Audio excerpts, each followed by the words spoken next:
crying in front of him because I didn't want him to see the hurt in my eyes. But it was just horrible to hear that come out of a 9-year-old's mouth who, he's been living in the hospital for 6 months off and on. He got there in February, and they went home for 13 days, and he thought that he'd be home for the 4th of July. But he didn't get to stay home for the 4th of July because he got sick again. And so he spent every holiday in the hospital. His birthday, Thanksgiving, or not Thanksgiving, sorry, Easter and St. Patty's Day and every holiday so far this whole year, he's spent there in the hospital. And so just talking to him changed, it gave me a whole, new perspective of life because I take my life for granted and he doesn't know if he's going to live tomorrow. And so that really changed my whole idea on life.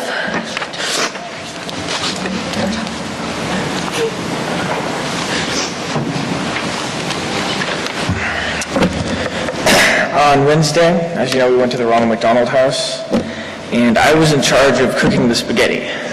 And I was given faulty cooking tools, so some of it got burnt to the bottom of the pan.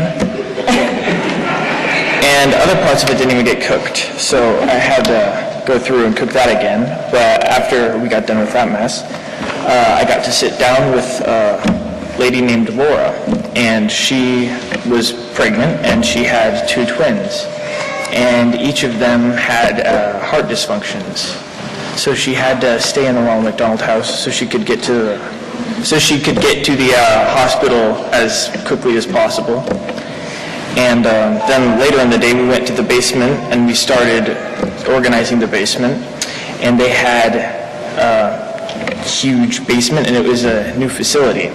So it was really clean, but there was a lot of stuff. Someone made the remark that it looked like an episode of Extreme Couponing, and another one said it looked like an episode of Hoarders.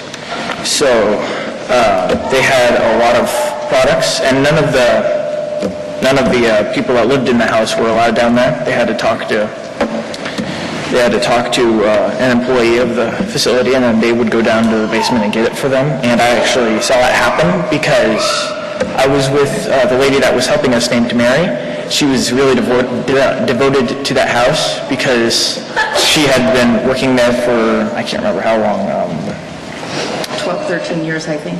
12, 13 years. So, the first 5, she was a nurse and she was getting paid, but ever since then she's been working as a volunteer.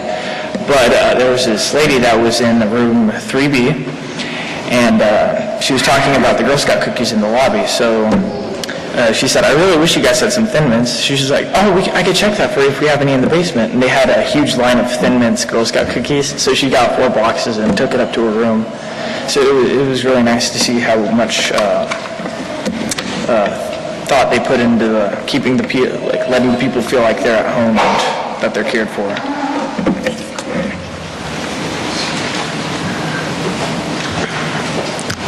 On Wednesday, we went to the Ronald McDonald House.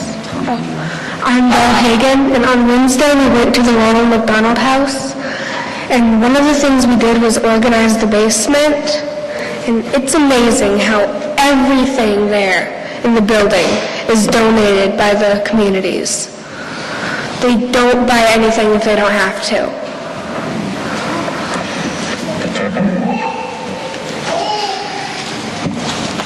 I'm Dalton Klein, and I was kind of in charge of making the sweets for lunch at the Ronald McDonald House. And while doing that, I decided, I'm just going to go mess around, sit down, drink a little soda here and there.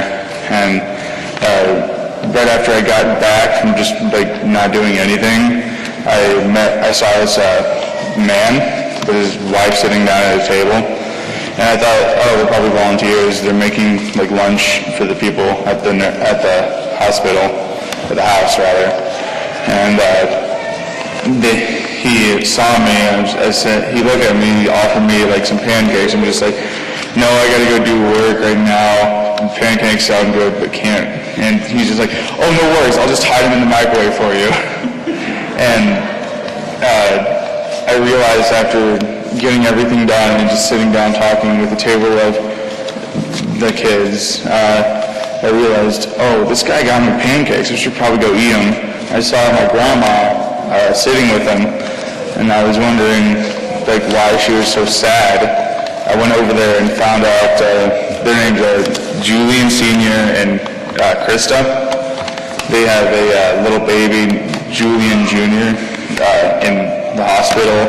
He has severe cerebral palsy, lung disease, and something else I can't remember off the top of my head. He's been in the hospital basically his entire life, and the family sold absolutely everything they own. They have no home, no car, nothing, and they've been running off what people give them or what the Ronald McDonald House can do for them, or donations and all that. We also got to know them a lot better. They're from Pueblo, Colorado, I think, and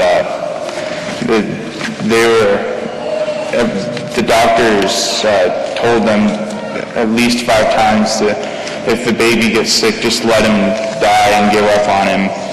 But they wouldn't have that. They just kept going and fighting for the baby, which kind of made me realize that there are people out there that will do absolutely anything for anyone, especially if it's of their own family.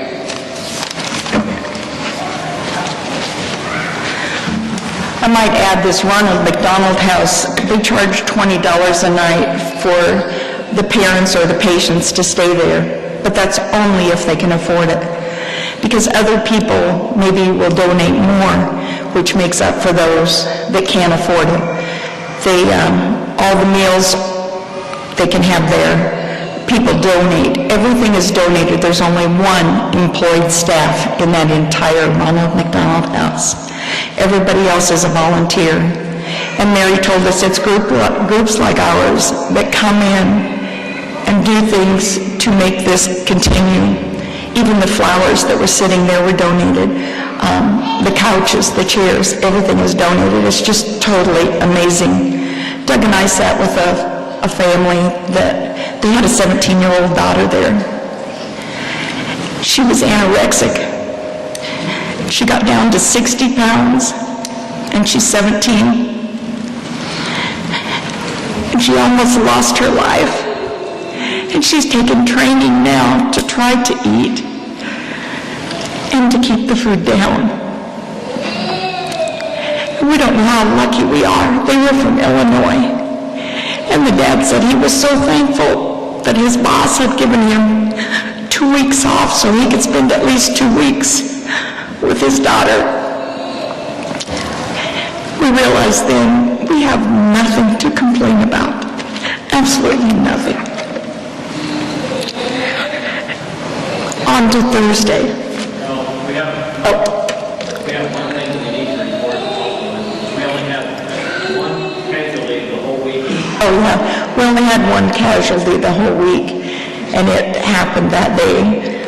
I decided to take the kids to McDonald's and treat them to an ice cream cone for working so hard before we went back to the church.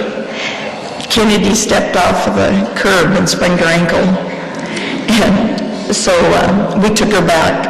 We were on our way back to the church, Park Hill United Methodist Church anyway, and Dalton put her on his back and hauled her into the church and downstairs, and we got ice on it, and Doug went and bought a wrap, and she got along great. If it was to happen to anybody, it was Kennedy, the strong one, that it should have happened to, because she never complained, and she worked with it, so she was able to walk on Thursday. But that was our only casualty, praise God. Now on to Thursday.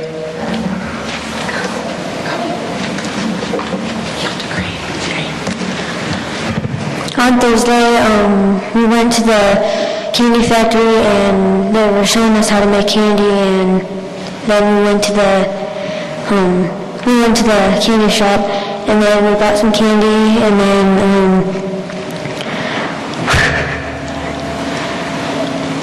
we went to eat lunch. Brooklyn and Christine were on stage doing animal sounds, and it was funny.